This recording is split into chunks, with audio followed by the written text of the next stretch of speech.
The story begins with a building engulfed in flames, but our main character, Lana, is unaware of this. At the moment, she's occupied with cooking a bowl of noodle soup for herself. As she begins to eat, a sudden commotion arises as a squad of soldiers rushes into the kitchen. They are led by their captain, who finds it hard to believe that the relaxed and somewhat unkempt girl before him is actually the sixth princess of the kingdom. Despite his doubts, he is bound by orders and instructs his knights to apprehend her. Strangely, Lana's only concern in this chaotic moment is her bowl of soup, which she's unable to fully enjoy due to the unfolding situation. In another location, the royal family finds themselves kneeling before a conqueror. Unexpectedly, Lana enters the scene and takes a seat beside her older sister, Ingrid, amidst the turmoil. However, amidst the chaos, Ingrid advises Lana to find a different place to sit, fearing for Lana's life if she remains with the royal family. Even though Lana asserts that she's also a part of the family, her other sister derisively dismisses her due to her status as the daughter of a maid. The gathered crowd adds their murmurs of criticism,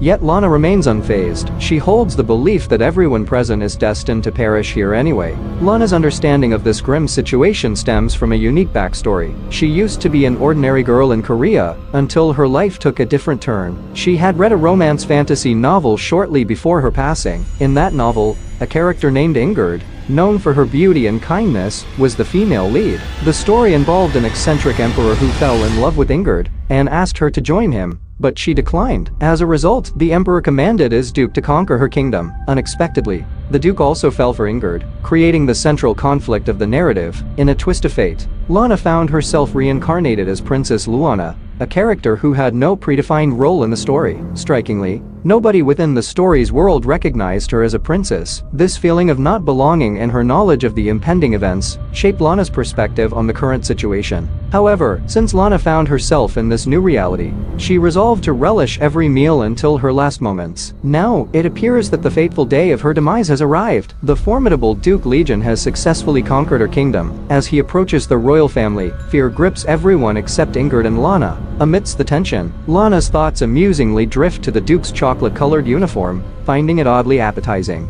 In the midst of this fear, the king, clearly terrified, offers to surrender everything he has in exchange for his life. Lana can't help but feel imprisoned, believing that the king's statement holds little value, as he seems to possess nothing of significance to offer. Lana's reaction draws the Duke's interest, prompting Ingrid to step forward in defense of her sister. In this moment, Lana recalls that this incident marked the beginning of the bittersweet romance involving the story's second lead. To her delight, it aligns with the plot she's familiar with, leading her to give it a figurative thumbs up, albeit without realizing she's gesturing at it physically as well.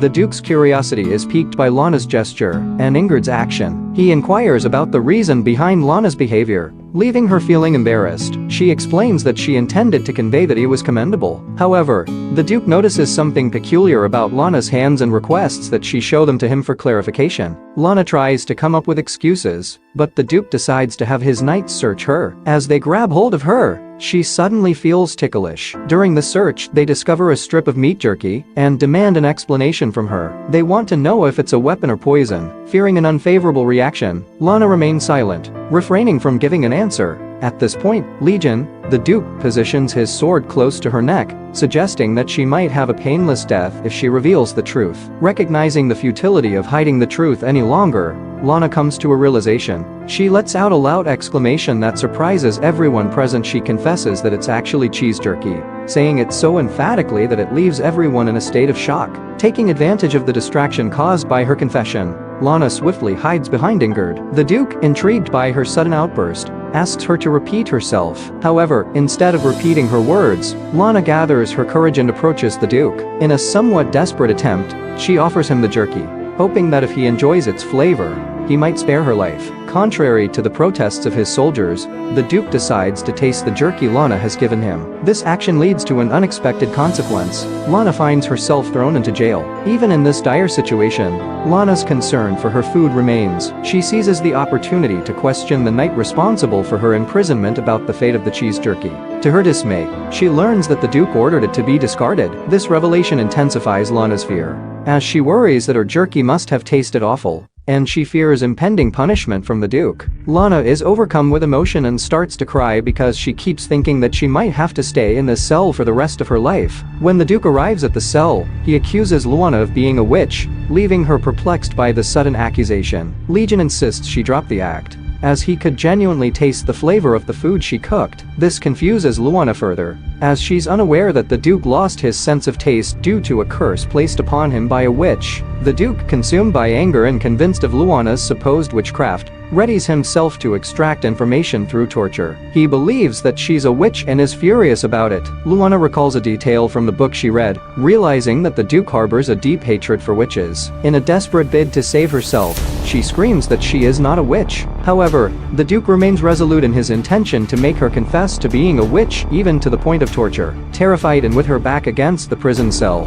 Luana finds herself in a dire situation. She perceives admitting to being a witch as the only means of avoiding the impending torment. In a last-ditch effort, she bows before the Duke and claims to be merely a witch's apprentice. Luana emphasizes her inability to cast or lift curses, even showing him a burn mark she sustained while cooking as supposed evidence of her witch status. Luana admits to using magic to prepare the beef jerky, although she clarifies that it wasn't necessary. While explaining the recipe, she pleads with the Duke to spare her life. After some reconsideration, the Duke is swayed partly due to the deliciousness of the food she'd prepared. Consequently, he calls off the planned torture. Instead, he brings her to the palace with a new task: cooking for him. If her culinary skills can satisfy him, he promises to spare her life. With the finest ingredients at her disposal, Lana is determined to create the best dish possible. She commences her cooking, driven by the resolve that this act will hold significance, even if it's her last culinary endeavor. As the dish takes shape, the Duke's deputy, Lugard, observes with skepticism, noting the unconventional ingredients Lana is using. When the dish is ready, Lana is led to the Duke's chamber. Frustratingly, she can't indulge in the mouth-watering food right in front of her. Upon entering, she notices the Duke's eager anticipation. Filled with confidence in her cooking's potential to save her life, Lana unveils the dish. However, her hopes crumble as the Duke expresses confusion about the unfamiliar creation before him. Unable to reveal its true origin as one of her favorite dishes from her previous life,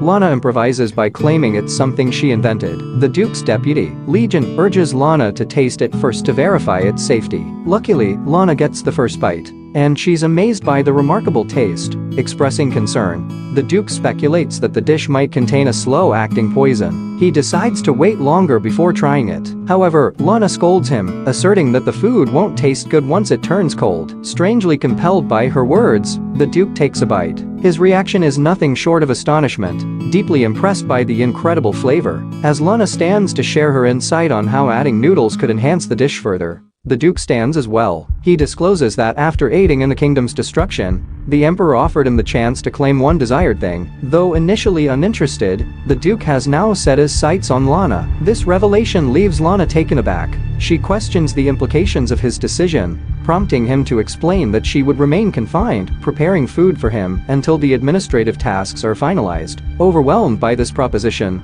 Lana suggests an alternative. There are two beautiful princesses in the country, and he should consider taking them instead. Legion's response is one of fury as he confronts Lana's opposition. Just then, her stomach audibly growls, drawing attention. In response, the Duke instructs Lugard to feed Lana before locking her up again. Deciding to treat herself, Lana starts making egg-fried rice balls. In a soft murmur, she wishes for them to be delicious. Lugard, her escort, questions whether this might be a witch's ritual. She finds his innocence amusing, especially when he imitates her actions upon being offered some. Suppressing her laughter, they finish preparing the rice balls. After sharing and eating them, Lana notices a shift in Lugard's perception of her. He leads her to her room, where she discovers that she's being housed with the royal family, rather than the servants. While this might not bode well for her, Lana is determined to face whatever challenges come her way in order to survive. Following Lugard's delivery of her to the palace and observing the royal family, he later returns, as if starved hounds pouncing on rice balls. The royal family's enthusiasm is evident. Along the journey back, he encounters another knight named Henry, who displays notable hunger. This prompts Lugard to share one of the rice balls given to him by Lana earlier. Just at that moment, Legion approaches Lugard, his anger palpable and simmering. At the palace, he witnesses the royal family enthusiastically devouring the rice balls, illustrating their desperation for good food. Within the palace, amidst the fervent struggle for rice balls, Ingrid is the only one who treats Lana kindly. Lana reveals the last rice ball she had hidden to eat later. Surprisingly, the first princess begins to desire it, but she refrains from asking Lana for it. Lana surmises that Ingrid's kindness is likely because she is the story's female lead, as she recognizes the parallels with the narrative she once read. Lana offers the rice ball to Ingrid, who splits it in half and expresses her gratitude. Lana admires her sister's kindness and beauty. Unbeknownst to her, an angered Legion enters the room. His gaze lingers on Lana and the remaining rice ball before he instructs her to accompany him. Lana complies without objection. However, Ingrid steps in once again. Defending Lana, she asserts that she won't allow him to exert his authority over her younger sister any longer. Legion's anger escalates, leading him to command his soldiers to take Ingrid away. In a mix-up, they initially move towards Lana before the Duke intervenes and clarifies that they should take Ingrid instead. With Ingrid gone, the Duke declares that there are now no obstacles in their path. He then directs Lana to lead the way to the kitchen. He wishes for her to make rice balls for him. In this moment, Lana comprehends that the Duke's rage was potent enough to lead to Ingrid being sent to the dungeons, driven by his jealousy over food. Furious yet restrained by fear, Lana wrestles with her desire to curse the Duke. However, her apprehension prevents her from speaking out. In the midst of this tension, Legion orders her to cook exclusively for him going forward. He asserts his distaste for sharing what belongs to him. While he corners her against the counter, Lana informs him that the vegetables are at risk of burning. This diversion leads him to release her, allowing her to continue her task. Lana's heart pounds, but not due to romantic feelings. She's primarily scared of the Duke's close proximity whenever he interacts with her. After completing the cooking, the Duke consumes 6 servings before deciding he's slightly full and suggests they return. Lana feels relief, thinking she can finally retreat to her room. However, her hopes are dashed when the Duke insists that she'll be accompanying him directly to his room. Terrified by this prospect, Lana holds a faint hope that, being the Duke, his bedroom might have adjoining rooms for personal attendance. Unfortunately, she discovers this is not the case, as his bedroom consists of a single space. To make matters worse, he starts changing clothes right in front of her,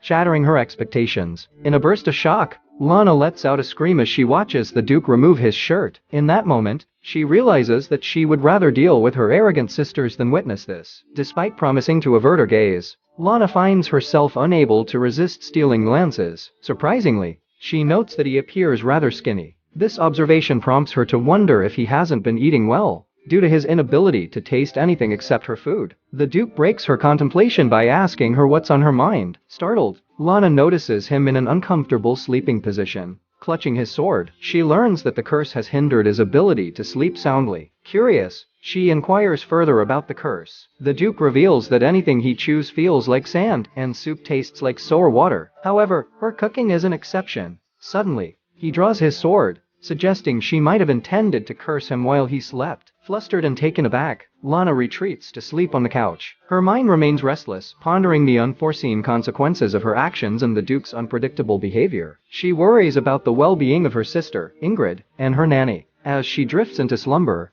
a dream unfolds where she complains to her nanny about the Duke's demands. Strangely, her nanny feels unusually firm. As she awakens, Lana finds herself touching the Duke's chest and realizes she's in his bed. He asks if she's awake, and she's already horrified. What follows is an explanation from the Duke about how she managed to crawl into his bed and pin him down while she was asleep. Lana is mortified by this revelation, her embarrassment reaching its peak, expressing his expectation that Lana should be prepared for the consequences of her reckless action. The Duke picks up his sword, leaving her terrified. In response, she apologizes and asks how she can rectify her mistake. He responds by revealing his current hunger, prompting Lana to hastily get out of bed and start cooking for him. While she's cooking, her mortification continues. She thinks about her unfortunate sleeping habits, and even assigns part of the blame for the recent incident to the Duke. However, she refocuses her attention on cooking, recognizing it as the sole avenue that might save her. Lana prepares a baked pork dish along with potato salad. Just before adding the finishing touch of onion soup, Lugert arrives to inform her that the Duke is sharpening his sword. Rushing with what she has already prepared, Lana finds the Duke eagerly waiting. Nervously, she presents the eggplant and potato salad to him. However, just before eating, Legion intervenes, asking the Duke to set up another plate and join him for the meal. Although Lana is both nervous and perplexed, she follows their orders. Sitting down to eat with them, Lana takes her first bite of the dish. The taste and texture prove to be delightful, matching her high expectations. While Lana is enjoying the dish, she notices that the Duke has already consumed 5 servings. By the time she finishes half of her portion, he comments that the meal was worth eating and decides not to punish her for her actions the previous night. He explains that such a punishment would hinder her ability to cook as well as she has now. Lana expresses her gratitude, but the Duke mentions another matter that needs addressing. Legion, with a scornful gaze, orders maids to take Lana away. Despite her pleas for him to stop, Lana is taken to be bathed and dressed. There is a misunderstanding among the maids that she spent the night with the Duke, leading them to believe she is special to him. After being cleaned and dressed, Lana notices the transformation in her appearance, and even Legion remarks that she looks more pleasant now. Although he mocks her previous appearance, Lana is secretly grateful as she gets to wear the prettiest outfit she's ever worn, in contrast to her usual maid attire. Wanting to thank him, she becomes flustered as Legion approaches her, plucks a leaf from the rose in her hair, and then receives word that Princess Ingrid wishes to see him. He takes Lana along to the prison to meet Ingrid, who lashes out at him. However, the Duke dismisses her anger and walks away. Ingrid is concerned about Lana, but she's interrupted as the Duke calls for Lana's presence. Ingrid has to let Lana go, advising her to hang in there before they part. Legion scolds Lana, reminding her that she isn't free to move as she pleases. As she leaves, her main concern remains her sister. Lana questions Legion about whether the royal family is being fed. He dismisses her worries, stating that they're destined for execution, either by beheading or starvation. In an effort to save her sister, Lana offers a deal to the Duke.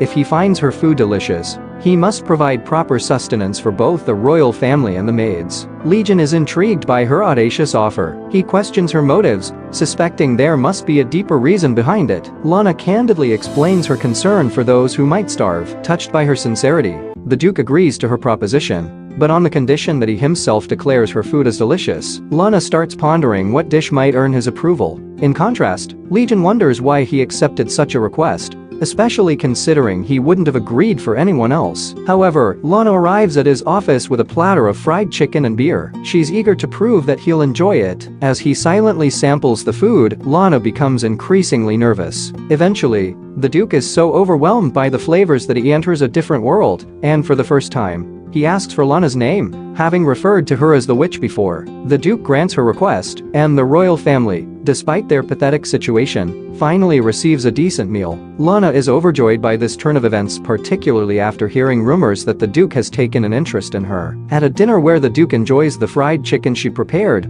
Lana suggests something even better: spicy seasoned chicken. She goes on to discuss various sauces that could elevate the dish, frustrating Legion, as she had served him a basic version. Nonetheless, she promises to prepare the seasonings and sauces herself, requesting time and a budget. Legion promptly provides her with a substantial amount of money, with the condition that it's only spent on the ingredients she needs. Lana departs with gratitude, thanking the Duke by his name. Both he and the knights beside him are left stunned by this unexpected change in her behavior. Elated about the upcoming seasoning adventure, Lana accidentally collides with a red-haired woman named Lila and recognizes Lana as the youngest princess of the kingdom. She has something to deliver to Lana from the queen for the next day. The next morning, Lana serves the Duke a breakfast of ham cheese toast, soft-boiled eggs, tomato cheese salad, and yogurt. Acting somewhat peculiarly, Lana offers the Duke a second serving, only to be asked by him when he had given her permission to use his name. Mortified, she stammers and trembles as she holds the food plate.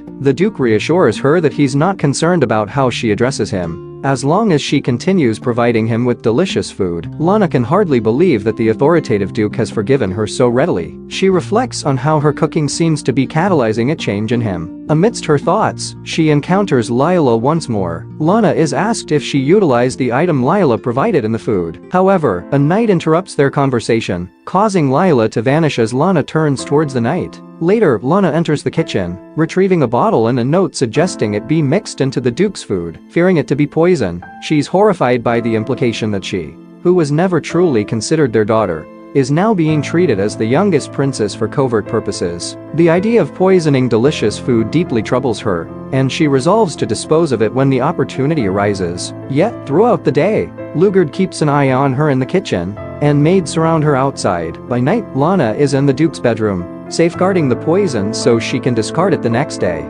And there you have it, folks, the captivating journey of this manhwa beautifully condensed into this recap. I hope you enjoyed reliving those incredible moments as much as I did. If you're hungry for more manhwa content and don't want to miss a single update, make sure to hit that subscribe button right now. But wait, the excitement doesn't stop here. We're diving deeper into the story in the upcoming recaps, and I want to hear your thoughts. What was your favorite part of this recap? Are there specific scenes or characters you can't wait to see in the next installment? Let me know in the comments below. And remember, the more you comment, the sooner the next part will be on its way. So, stay tuned, keep that notification bell ringing, and get ready for more manhwa goodness. Thanks for joining me today, and until next time, keep reading, keep dreaming, and keep those comments coming. In the last episode of The Duke Can Only Taste His Slaves Cooking, we saw how Lana was nervous about the poison that was given to him to mix in the Duke's food, and how she couldn't get rid of it because of the work and the maids of the house. Her nervousness and restlessness catch the Duke's attention. He informs her that he plans to take her to the imperial capital as a prisoner, presenting her before the emperor as a supposed witch. He advises her to cease behaving as if he intends to harm her. Lana ponders his motives, but before she can respond, he comes closer. Her words come too late, as he's already pulling her blanket. In the midst of her attempt to respond, Lana accidentally tumbles and ends up falling on top of the Duke. An embarrassed moment follows when Lana and the Duke notice the vial of poison rolling on the floor. In a rush to catch it, the Duke reaches it first and confronts Lana about her intentions with the poison. She claims ignorance about the poison's nature, and he taunts her for daring to use poison against him despite his kindness. He teases her with a wry smile before unexpectedly gulping down the poison. Lana is shocked and hurriedly reaches out to snatch the now empty bottle from his hand, demanding to know what he has done. He reveals that he's immune to most poisons, leaving Lana flustered and concerned. She grabs him by the collar, scolding him for being careless with his body. Their commotion attracts a knight who misunderstands the situation as a romantic scene and quickly retreats, leaving them embarrassed. Realizing the misunderstanding, Lana apologizes and moves away from him. The Duke, panting heavily, clarifies that it wasn't poison and requests that she leave the room for them to discuss it later. Lana obeys and is assigned a separate room by Lugard, still unsure of what exactly is happening. The truth is that the potion was an aphrodisiac, but the Duke is certain Lana wasn't the one who made it. He believes someone misinterpreted rumors about their closeness. He summons an assassin and hands over the empty vial, instructing him to find the person responsible for the drug. He harbors no intention of forgiving them. The next morning, while Lana is preparing breakfast for the Duke, a man named Henry informs her that the king and queen were executed before dawn. He inquires whether she's aware of anything, focusing on the dramatic events of the previous night. Although Lana remains emotionally detached about the execution of the king and queen,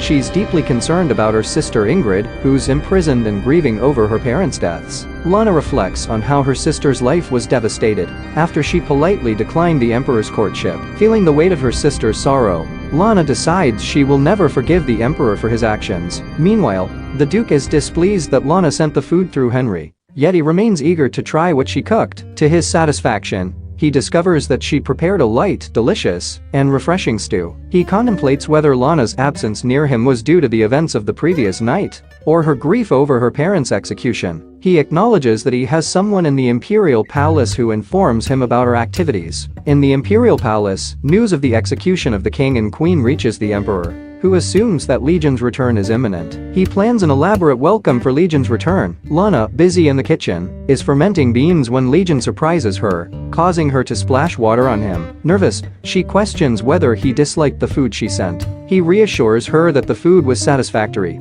but expresses dissatisfaction with the messenger who delivered it. Legion informs Lana that they're leaving for the Empire immediately and instructs her to pack her belongings. She's thrilled to learn that Ingrid is accompanying them, but can't approach her due to heightened security. Lana prepares travel food for the Duke, which he finds enjoyable. He mentions that their first task upon arriving in the Empire is to present the prisoners to the Emperor, warning Lana not to fall for the Emperor's charms. In the Empire, Legion receives a grand welcome from the people and the Emperor. Lana notices Ingrid's furious reaction toward the Emperor, who retorts that her parents wouldn't have died if she had accepted his proposal. Lana considers the emperor irrational. Ron shifts his attention to Lana, asking the Duke about her. He reveals that she's the promise the emperor made to him upon his return. Ron's curiosity sparks, and he inquires about what attracted the Duke to Lana. After hearing Lana's response, the emperor promptly sends her to the imperial kitchen, halting all work as she demonstrates her culinary skills. Nervousness overtakes the Duke as he watches the situation unfold. Lana is taken aback by the unexpected opportunity to cook in the imperial kitchen. Although she's unprepared for the task, she finds all the necessary ingredients for a quick dish. Lana decides to make fried pork for the emperor,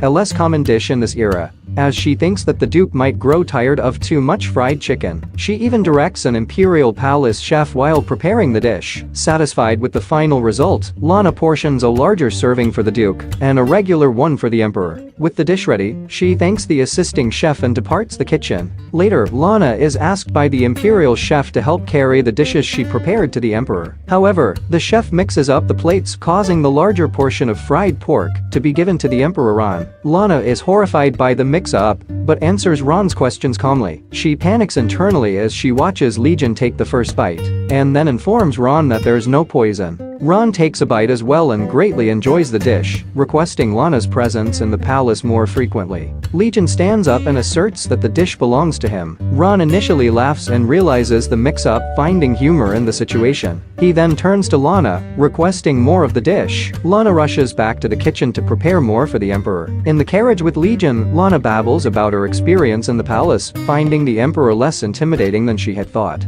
Legion jokingly asks if she fell in love with the emperor, referring to their earlier bet. Lana, recalling their arrangement, shares her preference for Legion, leaving him surprised. Observing from his room, the emperor, Ron, contemplates Legion's strong desire to keep Lana close. Despite Legion's claims that there was nothing more between them, Ron senses underlying emotions and anticipates that he won't be bored for a while. Legion takes Lana back to his mansion and leaves for an undisclosed location. Lana is led to her room by the butler, Kane, who seems keen on matchmaking. Annoyed, Lana asks him to stop and falls asleep on her bed. In the middle of the night, Lana wakes up hungry and sneaks into the kitchen to make porridge. She takes the porridge to the garden to eat in private. Legion appears and sits next to her, having returned from the palace. Lana offers him some porridge, and they share a quiet moment together. He recalls a time when he had to eat porridge due to his inability to taste, and Lana's porridge brings back those memories. Lana promises to cook delicious food for Legion, and they make a pinky promise. He blushes slightly and tells her not to hold hands without permission. They discuss the kitchen and the annex,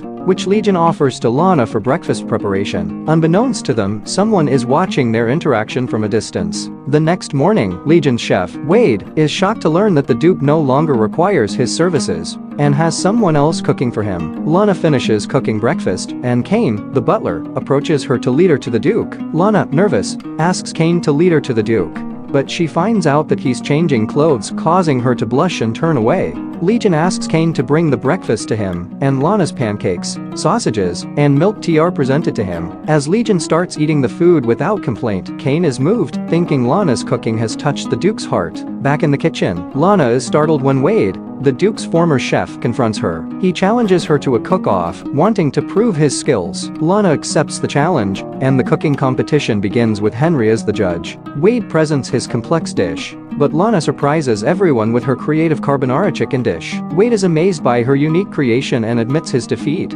praising Lana's skills and creativity. He even offers to teach her more about Empire's dishes. With Wade's guidance, Lana learns how to make soybean paste, and she's excited about the new culinary possibilities it opens up. Legion, however, is watching them and feeling jealous. He's puzzled by his jealousy over Wade's connection with Lana and arranges to spend more time with her. Legion rewards Lana for adjusting well to the palace and dealing with the chef's challenge. Lana requests to visit the market on her own, but Legion is hesitant and offers to take her on his day off. He also informs her that he'll now be having lunch and dinner at the Imperial Palace, while Lana can only cook breakfast. Lana is upset about this arrangement, fearing that without her food, Legion might revert to his aggressive behavior. Meanwhile, Legion continues to train the knights at the palace. However, he finds the food there even more unappetizing after getting used to Lana's delicious dishes. The next day, as he's leaving his mansion for the Imperial Palace, Lana gives him a packed lunch, knowing he won't eat well there.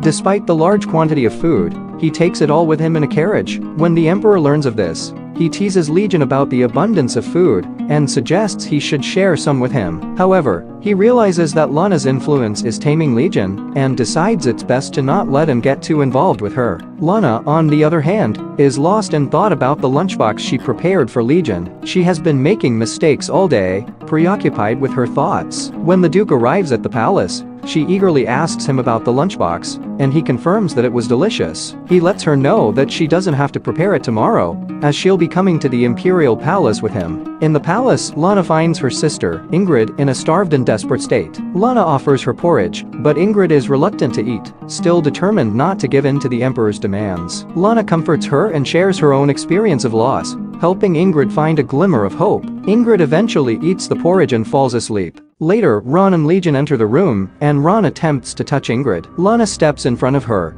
protecting her from Ron's approach. Legion supports Lana's action, apologizing on her behalf. Lana is surprised by his defense, and the Emperor dismisses them, leaving Lana wondering about a relationship with the Duke. As they leave the palace, Legion lectures Lana about the dangers of provoking the Emperor. Lana asks if she's now his person, leaving Legion flustered for words. He explains that she's a prisoner under his command, but Lana is somewhat dejected by his response, while Legion blushes slightly. Finally, the day arrives for Lana and the Duke to go to the market together for the first time. Lana and Legion head to the bustling market together. Lana is amazed by the size of it and nearly stumbles, but Legion pulls her closer to him, reminding her not to get separated. Lana holds onto his shirt and follows his lead. When she spots cocoa fruits, she gets excited and rushes towards them. Legion questions her interest, but Lana is already in her element, envisioning the incredible dessert she could make. While shopping, Lana realizes Legion is missing. She searches for him, but bumps into people in the crowded market. Just as she's about to fall, a hooded man with silver hair catches her and holds her steady. He knows her name and refers to her as Elena's daughter. Before Lana can ask how he knows her, Legion appears behind the man, sword drawn. Legion demands to know who he is, and the hooded man vanishes in a puff of smoke, leaving Lana intrigued by his appearance. After returning from the market, Legion locks Lana in her room for days. She suspects it might be related to the encounter with the hooded man. Lana is confused about her identity and her mother Elenia, who was a maid favored by the king, and died giving birth to Lana. The king abandoned the newborn girl, and Lana was left with only the nanny's care. Legion learns about Lana's difficult childhood through the nanny, and is troubled by the mysterious hooded man's appearance. Legion continues to investigate and question Lana's past, concerned about her connection to witches. He worries that Lana might show her true colors like the witch who cursed their ancestors. Lana, on the other hand, feels imprisoned once again, this time in the basement. She fears that Legion doesn't believe her and contemplates escaping, but she decides to confront him and clear up the misunderstanding. Legion confronts Lana, his demeanor menacing. Lana holds his hand, pleading for a chance to explain, but he slaps her hands away. Legion had intended to torture her to test her loyalty to other witches, but seeing her fear, he's torn. He orders her to be locked up and walks away, his heart racing and his emotions conflicted. Meanwhile, the white-haired man, who has heard rumors about Lana's situation, sets out to save her. In her prison, Lana reflects on her confusing interactions with Legion, unsure of his feelings. Kane, the butler, arrives with food made by Wade, revealing that they were worried about her. She wanted to clear up the misunderstanding about what had happened in the market, so she began explaining it all to the butler. Meanwhile, Legion's doctor informs him that he cannot be cursed twice simultaneously, and explains that his racing heart is not a medical ailment, but rather a common occurrence in young individuals. The doctor speaks cryptically, avoiding any mention of love, and the Duke fails to grasp the meaning. However, the doctor expresses his desire to meet the witch in person, while Legion had actually been planning to do so. Subsequently, the doctor departs. Then Kane arrives and conveys what he has learned from Lana. She had intercepted the Duke in the market, fearing that their day would be marred by some misfortune. However, instead of being reassured, the Duke became even more agitated and confined her to her room. Legion feels uncomfortable at first, but then he blushes as he inquires of his butler if Lana requires anything in addition to more food. Kane is taken aback, and shortly thereafter, Lana's prison room is entirely furnished with a hearty meal laid out before her. A maid offers to fetch her anything else she might desire, but Lana already has everything she needs. The maid expresses confusion about why Lana is being treated so kindly. However, this was precisely what the Duke had ordered. Lana is bewildered, but decides to concentrate on her meal first. When she finishes eating, she is suddenly overwhelmed by fear, contemplating that it could have been her final meal. Overcome with despair, she begins to sob. Her last wish is to see her saucepans again, as she had planned to use them to prepare Korean cuisine for the Duke. She believes that if she is going to die, she can write a will and leave the pots to Wade. Despite her weakness, Lana continues to receive good food and care, which is the only instruction the maid has ever received. Now, Lana is perplexed by what Legion might be thinking. He gets himself checked by the doctor, who reassures him that he is in good health before departing. Immediately, Legion's thoughts turn to how witches have taken everything from him, fueling his resentment toward them. However, he cannot recall a single thing Lana has taken from him. Instead, she seems to have bestowed upon him the gift of taste. He ponders whether she might truly be a witch. Meanwhile, the impostor doctor has reached Lana's prison cell, and she questions his identity. Initially perplexed by the well-furnished cell, he employs magic to reveal his true self. Lana is shocked to see the silver-haired man from earlier. He declares that he has come to rescue her. Legion rushes to the dungeons and finds Lana with the hooded man. His expression reveals hurt as he tells her that he will forgive her for staying, and may even reward her for luring another witch here. Before he can say anything more, the witch hurls a bottle at him. As the Duke slices it open, a purple haze is released.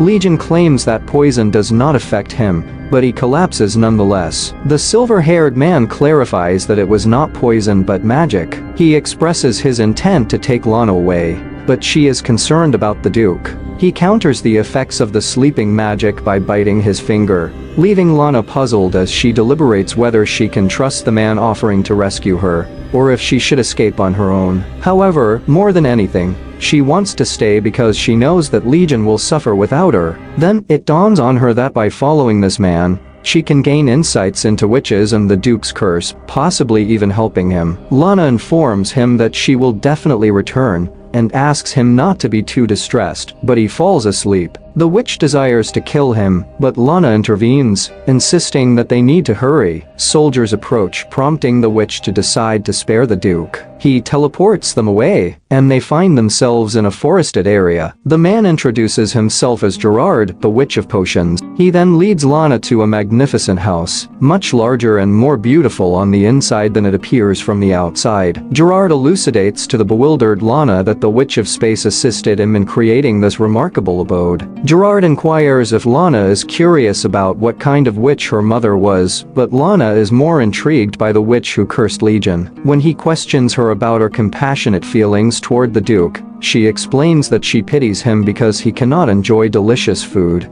and it wasn't even his fault that he was cursed. Gerard has only one response to her inquiries. He hands Lana her mother's diary, and reveals that it was her mother who cursed the Duke's ancestors. Luana is shocked and asserts that her mother couldn't have even been born when the curse was originally cast generations ago. Gerard responds by explaining that witches have much longer lifespans than ordinary people, and age at a slower rate. Now, she is horrified to think that Legion was not entirely unjustified in wanting to capture and interrogate her. She implores Gerard to find out if he knows how to break the curse. Gerard shamelessly smiles as he informs her that only the one who cast the curse can remove it. Lana is utterly shocked, trying to fathom what she will tell Legion when she returns to him. Gerard advises her to read the diary, suggesting that she might find some clues there. He also mentions that he couldn't read it because her mother's magic prevented anyone but her descendants from doing so. Lana completes reading the diary overnight and confronts Gerard in the morning, accusing him of tricking her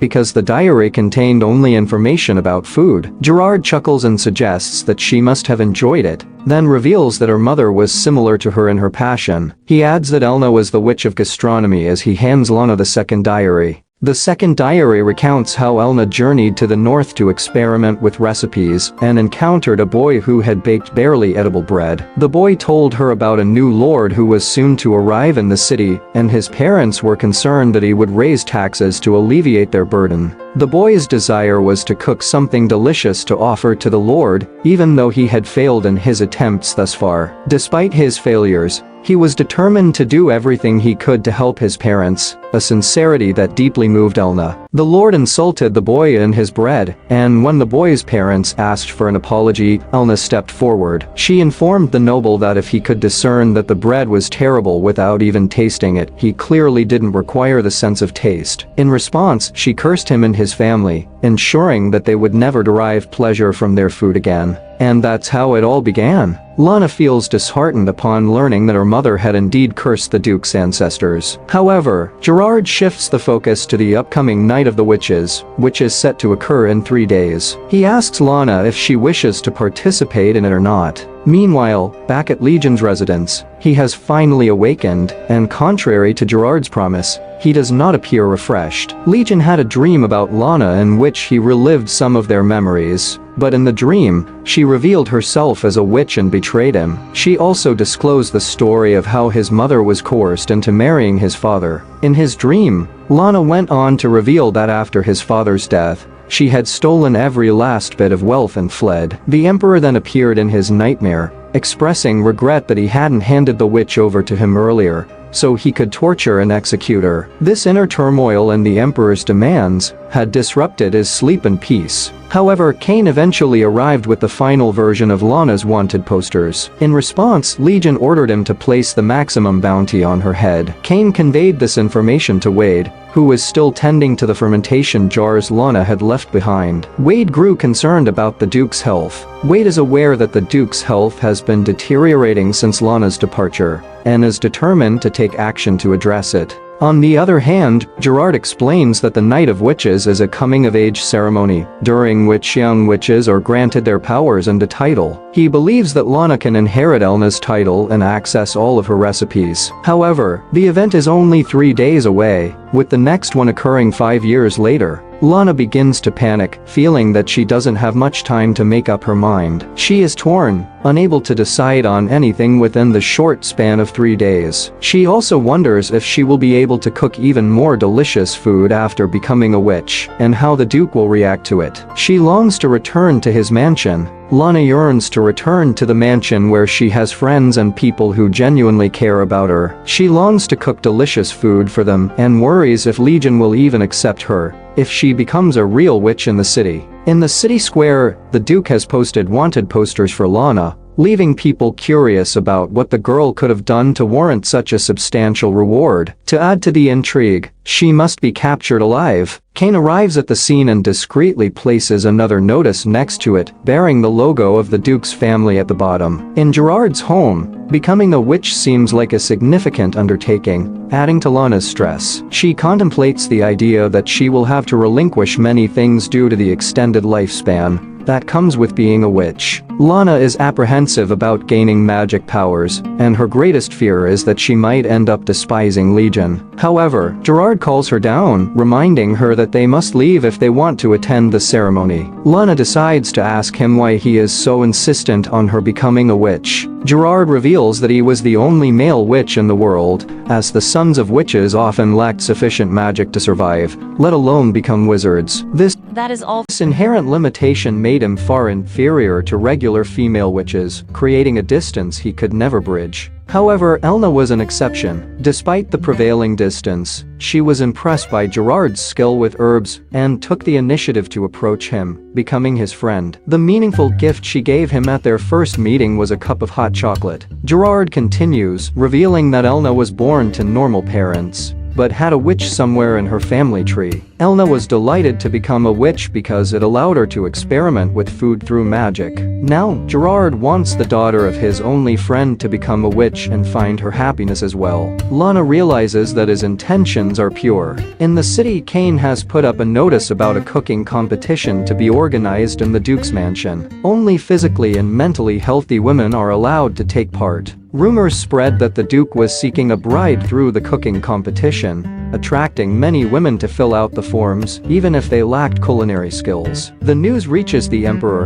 and he decides to pay the duke a visit, accompanied by Ingrid, who has somehow fallen in love with him and cannot bear to stay separated. Wade is the one who dislikes the idea the most, believing that the duke's distinct treatment of Lana was due to her unique cooking method, rather than love. However, Wade notices someone snooping around Lana's fermentation pots, only to find no one there upon closer inspection. Legion is also angry at Kane for initiating something like this without his permission. However, Kane had obtained his signature and stamp, while Legion was still recovering from a hangover. The butler remarks that it only proves his point that the Duke needs to find a replacement for Lana. Frustrated, Legion decides to try out the 3 dishes his butler brings from the competition, warning that there will be consequences if all of them turn out to be worthless. The first and second dishes prove to be as horrible as anything, leaving Kane to wonder if breaking the curse was impossible in the first place. However, as Legion tastes the third soup while contemplating his butler's punishment, he is shocked to find that he can actually taste it. Intrigued, he goes with Kane to the kitchen where meat dishes were prepared. The butler presents him with a unique meat dish created by the same chef. When Legion takes a bite, he realizes that the previous tasting wasn't a coincidence. He can genuinely taste it. Excited about this development, Legion instructs Kane to bring the chef to him. Kane responds that she has made it to the finals, and Legion can meet her there. The final round begins, and Guard acts as the host while Kane, Wade, Legion, and Rathian serve as judges. The Emperor teases Legion about the competition being a means to select his future bride. The 2 finalists, Chef Rio and Chef Mia, start cooking something unique. Chef Rio presents a lobster dish, receiving excellent remarks from all the judges, except Legion, who cannot taste it. Then, it is Chef Mia's turn, and she has prepared a fried chicken dish with sauce. Everyone is overjoyed with the taste, but as they ask Legion for his opinions, he unexpectedly walks towards Mia and pins her against the table. Everyone is shocked by Legion's unexpected decision. However, he declares that from this day onward, Mia will be his chef. The crowd is still in disbelief, but Ron is the first to congratulate him, suggesting that Legion should bring his new chef to the palace sometime. Legion instructs Mia to come with him to sign the contract. In the palace, Legion confronts Mia, suspecting that she is Lana. He points out the striking similarities between the dish she cooked and Lana's, and she used a spice that smelled exactly like the pots Wade had been protecting. Legion pins her against the wall and questions whether she has come back to kill him. He adds that her new appearance reminds him of the witch who once disguised himself as his doctor. The girl starts crying, shoving the Duke away, and then screams at him, revealing that he was the one who put a price on her head in the first place. The Duke is stunned, but she continues, stating that before she left, she promised to come back because she wanted to find a way to lift his curse. She then returns to her original form, becoming Luana once again. She explains that to lift his curse, she decided to become a witch herself, and even ran away from Gerard, since he didn't like Legion. Tearfully, she shares that when she returned, she was a wanted person, and the Duke was searching for a new chef. She joined the competition only to get close enough to talk to him. However, Legion is still fixated on the fact that she ran away from Gerard. Holding her shoulders, he blushes as he asks if she left her own kind for him. He struggles to believe that she went through all that just to fulfill her promise. Lana suddenly falls silent, realizing that she has been too loud and angry. Legion inquires about what she meant by becoming an official witch, and Lana explains that she can use magic now. When he asks if she can break his curse, she sadly admits that she cannot do that yet. When he questions why she returned, she assumes he didn't want her back until she could find a way to undo the curse. Luana explains that she came back because he couldn't eat anything unless she cooked it, and the Duke blushes again, thinking that she was genuinely worried about him. However, Luana requests him to hire Rio too, because she cannot cook for him forever, and he will need another chef after the curse is lifted. Legion seriously asks her why she cannot cook for him forever, and she struggles to find an answer. Despite that, he agrees to her wish and hires Rio under one condition. Before that, he gives Lana a cover story, stating that she got lost in an overseas expedition to hunt for more recipes, and somehow returned home right on time. However, Mia had to return to her home due to unavoidable reasons. While Lana isn't entirely satisfied, it is still better than revealing the truth. As for the condition, Legion asks Lana to act like they were lovers and were dating each other. She is shocked to hear this, and he explains that it would benefit both of them by subduing rumors about and seeking a wife and protecting her from dangers, since she ran away from her own kind. The next day, Lana is well dressed, and as Legion gently takes her with him in his carriage, the maids are shocked to see them appearing closer than usual. Inside the carriage, Lana is uncomfortable and asks him if this isn't too much. The Duke, blushing, asks her to call him just by his name.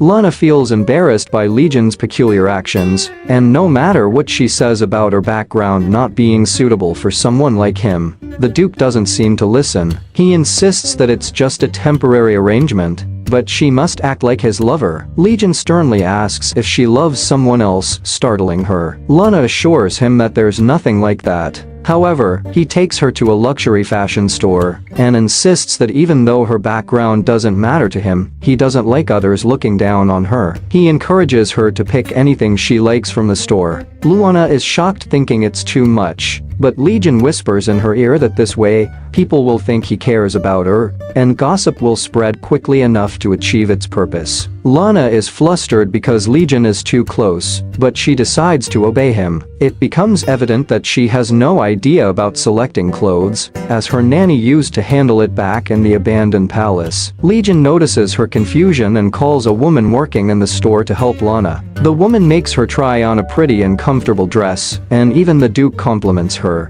making Lana's heart beat frantically. Next, they go to a famous restaurant for desserts, and Lana is worried that the Duke cannot eat them. However, he reassures her that he's not there for that, and tries to feed her with his hands. Lana is shocked at why he is doing that, but when she sees people staring at them, she realizes it was his plan to spread gossip. Lana plays along, and as he orders something more for her, his stomach growls loudly due to hunger, even though it has only been 2 hours since they had breakfast. Seeing that Legion was genuinely hungry, Lana suggests going to an open space. As he leads her to a nearby lake, she starts setting up a cooking station with the help of some knights. Lana had already thought ahead and prepared many things in advance, and it doesn't take her long to prepare spicy rice cakes with fritters and peach juice. The food looks different than usual, and Legion is hesitant, but as soon as he takes a bite, he discovers that it also tastes different than anything he has eaten before. He enjoys the meal, and Lana mentions that he should thank Rio,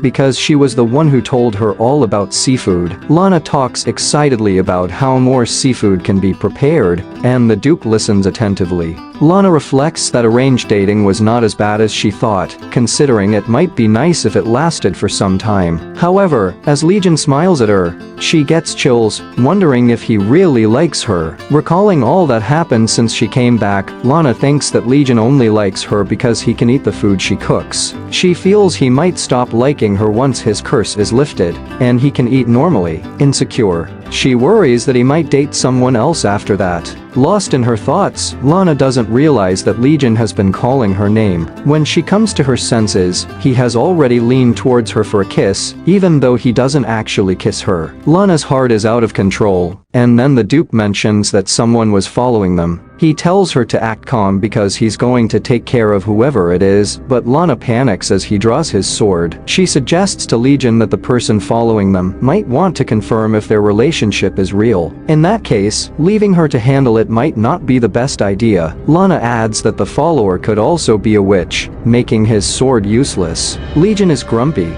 but Lana suggests another idea: going to the market. She says it's the perfect place to lose the follower, and the Duke can no longer sense them. Although he wants to cancel the plans and go back to the mansion, Lana has already been attracted by some fresh ingredients to make a strawberry cake, similar to the one she recently made for him. Unable to resist the charm of her smile, Legion agrees, saying he will stay by her side all the time. It starts raining by the time they head to the market. They get back into the carriage, and the Duke asks Lana if she had fun today, expressing a desire for more dates, even if they were under the name of the fake agreement. Lana contemplates being a little honest about her feelings, but before she can respond, someone disturbs them by knocking on the carriage gate. It is the leader of the Royal Knights, Albert, who apologizes to Legion for being so rash, but explains that it was an urgent matter, as the Emperor had commanded them to bring Lana to him at once.